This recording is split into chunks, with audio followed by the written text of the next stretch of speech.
Buenas, mi nombre es Laura Stevenson y mi grupo está conformado por Lady Barroso, Esteban Castro y Jorge Vizcaíno.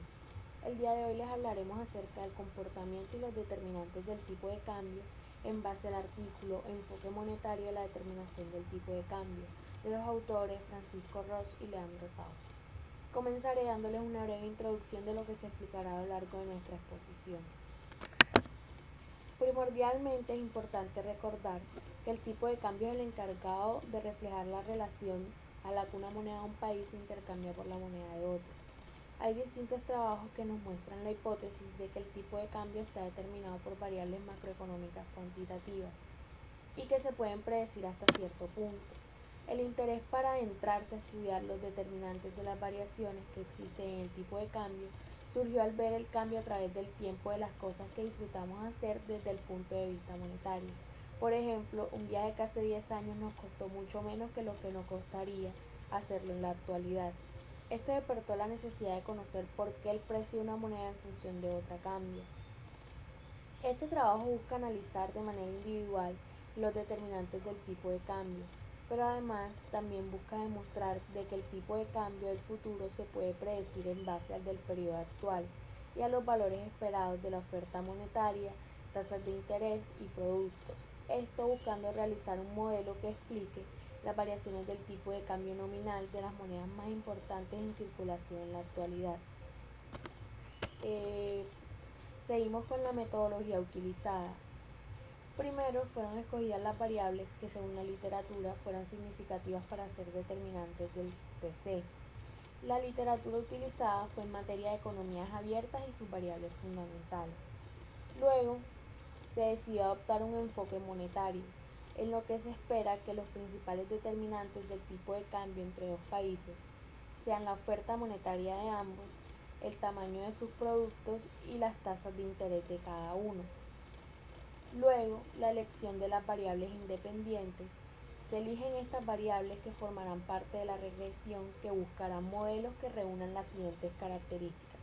La primera es el tipo de cambio como variable dependiente y la segunda es la oferta monetaria, tasas de interés y nivel de producción como variables independientes, para luego ser ajustadas al objetivo del trabajo, transformándolas en regresiones que puedan ser estimadas.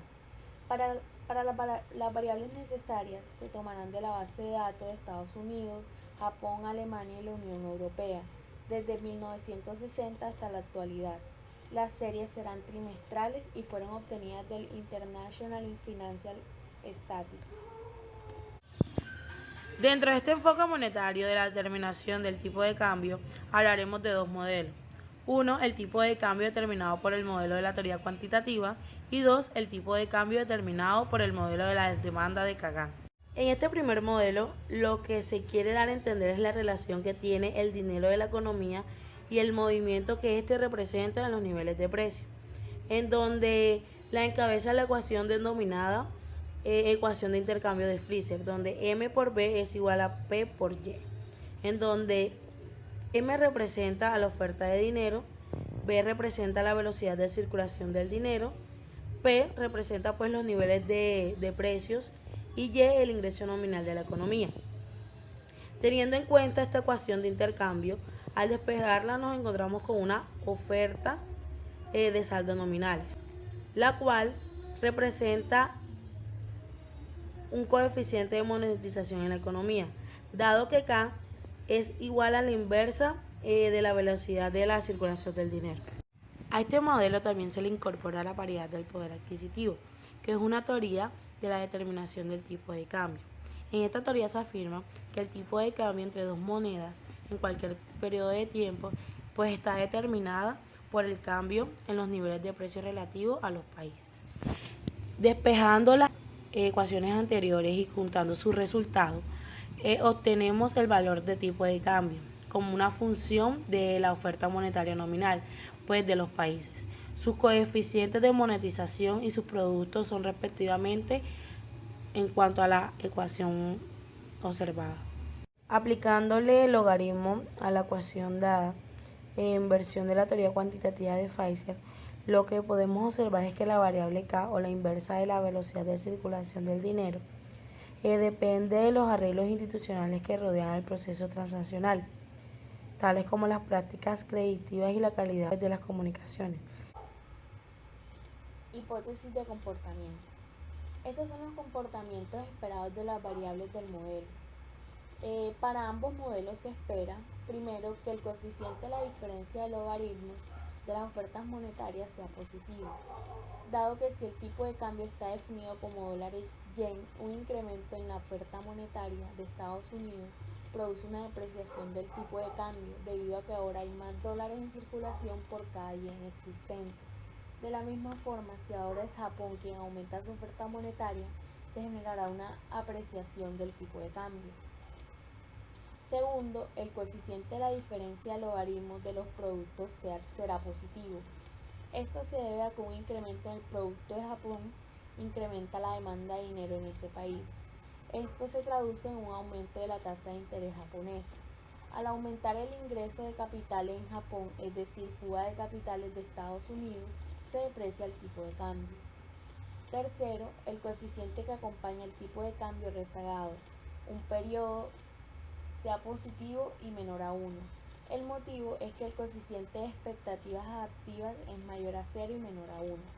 Finalmente, para el modelo que utiliza las demandas de dinero de Kagan, se espera que el coeficiente que acompaña la diferencia de las tasas de interés sea positivo, ya que el tipo de cambio se aprecia por un aumento de la tasa de interés japonesa o por una disminución de la tasa de interés estadounidense. Muchas gracias, los dejo con mi compañero. Bueno, evidencia empírica. Aquí en evidencia empírica se ve lo que son los tipos de modelos. Tenemos como primero el tipo de cambio que es dólar-yen, que de este se define como el tipo de cambio como yens entre dólar. También vemos aquí la parte de que el tipo de cambio entre el dólar-yen viene determinado por el modelo de la teoría cuantitativa y con el término rezagado regresión a. Aquí tenemos la fórmula en la cual nos dice qué es lo que se define con él. El tipo de cambio entre el dólar yen determinado con las demandas de Kagan. Podemos ver que viene siendo casi la misma fórmula en parte. El tipo de cambio dólar euro, que se define como el tipo de cambio E, es igual a el euro sobre el dólar, y que las variables con estrellitas son las de los Estados Unidos y el restante de euro. Podemos ver aquí el dólar euro, pero previamente utilizando el marco alemán y determinando el modelo de la teoría cuantitativa. Siguiendo, vemos el tipo de cambio de yen con el euro, que se define como E igual a yen sobre euro. También vemos por la teoría y todo lo que sigue. En el análisis empírico nos basamos más que todo que este análisis tiene regresiones y se puede decir que estos dos modelos tienen como un patrón común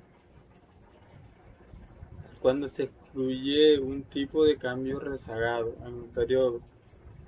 Y tenemos aquí el estadístico Durbin-Watson que lo ubicaba a torno a 0. Lo que decía era que implicaba que se rechazara la hipótesis nula de la inexistencia de autocorrelación. Hay evidencias de autocorrelación positiva. Sin embargo, cuando se lo incorpora a la regresión, el estadístico se ubica en torno a 2, lo que implicaba que no se podía rechazar la hipótesis nula. Esto se debe a que las regresiones de series de tiempo de tipo de cambio no es extraño encontrar que el tipo de cambio en el periodo actual dependa, entre otras cosas, del tipo de cambio anterior. Una regresión como esta se conoce como el autor regresión porque una de las variables explicativas es del valor rezagado de la variable dependiente. En otras palabras, el razonamiento para un modelo como este es sencillo.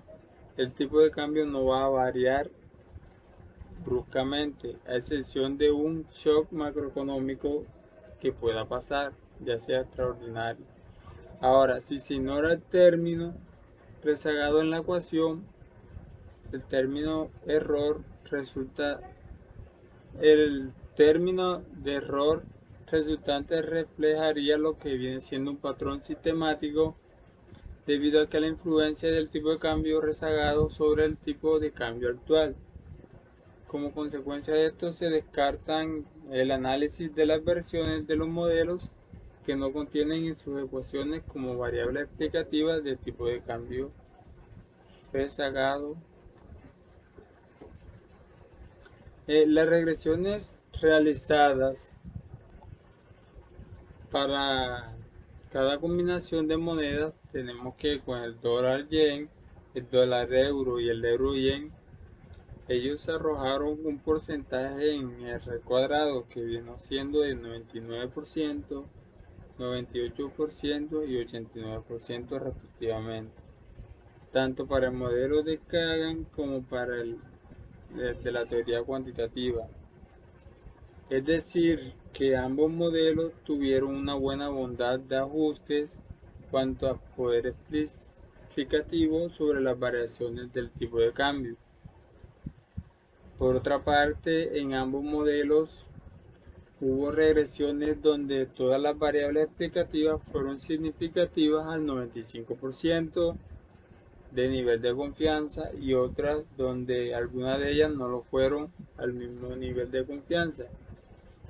Por ejemplo, en la regresión a el modelo de la teoría cuantitativa, las variables que acompañaban a la diferencia de logaritmos de las cuentas monetarias y de productos no son significativas, mientras que la regresión y que testea el mismo modelo que la A, todas las variables resultan significativas análogamente.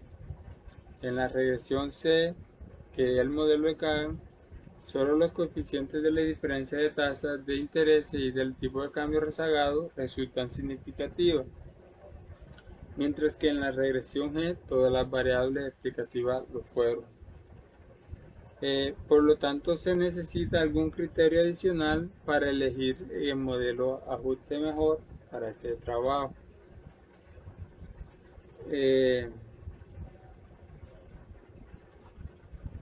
Aquí podemos ver lo que significa cada ítem de la fórmula, o cada palabra, cada letra. De esta forma vemos que el coeficiente estimado de expectativas adaptivas es aproximadamente igual al 10%. De conformidad con lo hablado desde el principio y después de explicar la aplicación de los modelos econométricos en este estudio, podemos reconfirmar que el tipo de cambio es una de las variables más importantes en la economía del mundo actual. El equilibrio de un país y su relación económica con otros países está fuertemente influenciado por este y sus variaciones. Por tal razón nos parece relevante hacer este tipo de modelación. Cabe resaltar que el tipo de cambio puede depender también y ser afectado por otras variables que no son fácilmente cuantificables. Sin embargo, en este análisis se trató de seleccionar e incluir las de mayor preponderancia. A manera de conclusión, podemos decir que el mejor modelo de los vistos antes para explicar y pronosticar el tipo de cambio en el tiempo es el de la teoría cuantitativa ajustada por expectativas adaptativas, que toma en cuenta las variables de la oferta monetaria, el tamaño de los productos de los países en cuestión y el tipo de cambio del periodo anterior, las cuales podemos decir entonces que son las más apropiadas para la determinación del tipo de cambio. y son de las cuales se necesitan los valores para hacer cualquier pronóstico o estimación. Esperamos haya quedado claro el tema. Muchas gracias por su atención en este día.